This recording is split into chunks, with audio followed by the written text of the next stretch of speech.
Hello and welcome to our viewers on ASI News Broadcast, bringing you the latest top news for today. Marijuana use has increased in Colorado.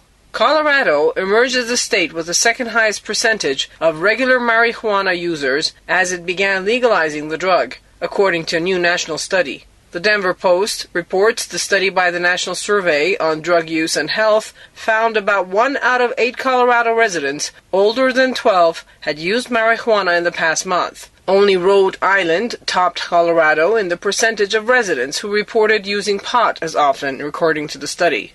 The study averaged state-specific data over 2-year periods. It found that for the 2011-2012 period, 10.4% of Colorado residents 12 and older said they had used pot in the month before being surveyed. That number jumped to 12.7% in the 2012-2013 data. That means about 530,000 people in Colorado use marijuana at least once a month, according to the results. Nationally, about 7.4% of people 12 and older reported monthly marijuana use. That's an increase of about 4%.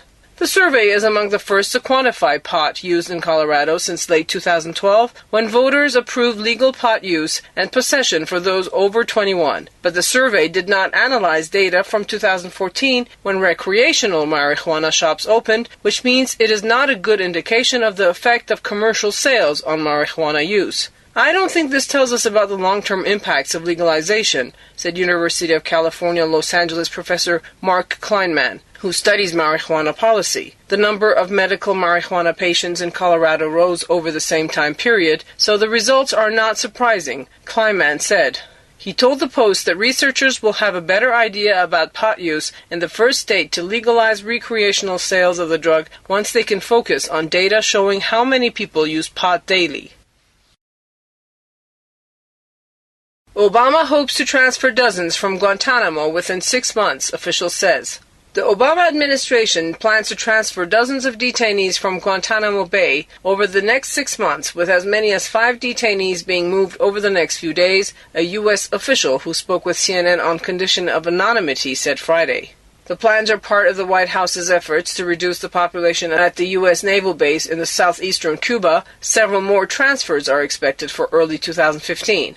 Currently, there are 132 detainees being held at Guantanamo after the U.S. transferred 4 prisoners to Afghanistan last week. Obama alluded to the transfers during an interview on CNN's State of the Union on Sunday, saying, quote, "I'm going to be doing everything I can to close it," end quote. 64 of the remaining 132 detainees have been deemed eligible for transfer. Once a detainee is no longer considered a risk, they are either transferred back to their home country or a third country that is willing to take them. 54 of the 64 eligible detainees are from Yemen, but the U.S. is not willing to send them back to Yemen due to concerns that the government will not be able to prevent them from joining Al-Qaeda. Another 20 detainees from Yemen are still considered too dangerous to move, as well as several detainees accused of involvement in the 9/11 attacks, including Khalid Sheikh Mohammed.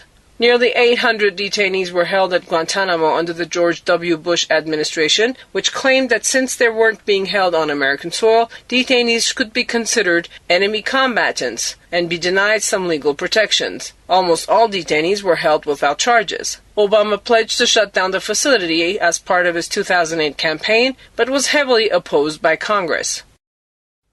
Those were the latest news brought to you from the American Studies Institute from Tehran. You can also check our website at www.asipress.us. Thanks for watching.